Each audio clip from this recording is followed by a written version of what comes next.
Hey everybody, welcome back to my channel. Thank you so much for stopping by. If this is your first time, thanks for coming by. If you've been here before and decided to come back, thank you. I do appreciate it. Tell a friend to tell 10, come on by if they're cool. Quick little thing I wanted to go over tonight. I have just come back from a reading for a really, really cool group of ladies. They were so much fun. And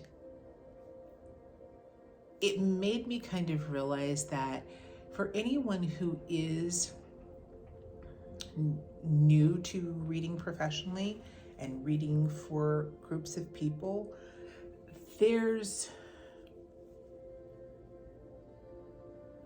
forgive me, you guys, this looks so much more interesting than it is. It's sparkling water. I wish it were wine, but it's sparkling water.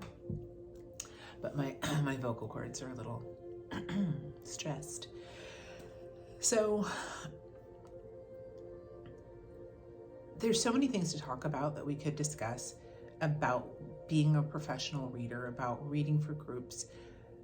But the one point that I want to address this evening is you got to control the room. All the other things, planning what deck you're going to use, having whatever tools you're going to have. Are you going to have a candle? Do you a person who works with having a glass of water on the table? Are you going to have crystals? Are you going to have stones? Are you going to have statues? Is there certain jewelry? Is there a certain kind of cloth that you want to use as a reader depending upon the group that you're reading for? Is there a certain deck that you want to use because, again, of the certain kind of environment you're reading in, or the kind of people or group that you're reading for, or where you are in terms of your own personal self that day? Do you want something that you're like, oh, this is a newer deck, but I'm somewhat familiar and I feel like I can do it? Do you want a deck that you know backward and forward, easy peasy, it reads itself? All those things are very important. But one thing that is so important is you've got to know how to control the room. And let me be clear, I didn't say be a controlling person in the room. I said you got to control the room. These ladies were so cool. They were so much fun. They were also just checking in to their hotel suite. They had just gotten in, checked in an hour prior. And I get it. There's so many things that they want to do and see, and they had dinner reservations and all these things. So I get it. But they had just checked in. They weren't really settled into their space yet. They'd had several glasses of wine. They were super excited. It's a 50th birthday party. Some of them hadn't seen each other in a while. There were so many factors, and I get that. But it was herding cats.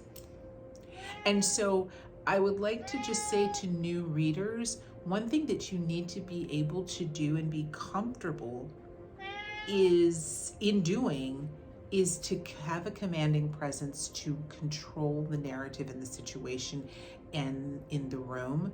Because when you are paid as a professional, you have to show up in a professional capacity. And that means that you're the person in charge. If you're used to reading in a shop, maybe you're used to having someone at the front desk, or an employee, or a coworker, or a receptionist, whatever. You are all of the things and all of the stuff, including the reader. So it's really important for you to be able to say, hey, wait a minute. You're paying me for my skill and my time, but this is also your time that I am here to do and perform a certain service. So when you're in that kind of situation, you have to be able to say to your clients, hey, everybody, and to be able to judge how much you're Hey everybody. Okay, so guys, hold on. As opposed to, excuse me, hey ladies. Okay, oh my God, everybody, it's so good to meet you all, but please, can I please have your attention just for a few moments, because I realize that we are in a time situation, because I know you guys have dinner reservations, and I want to make sure that I give you the best possible experience with me as your reader tonight. You got to be able to adjust, read the situation, read the room before you can read the cards. So anyone who is just getting into being a professional reader, that's really something that I'd like for you to think about. How are you going to handle situations based on your clients? Quickly assessing, these people are way more chill, way more laid back.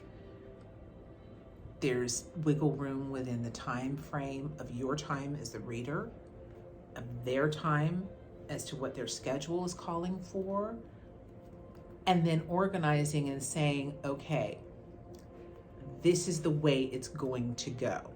Now, I do give clients an option if someone is, say, in town because it's a birthday party, they're the birthday person.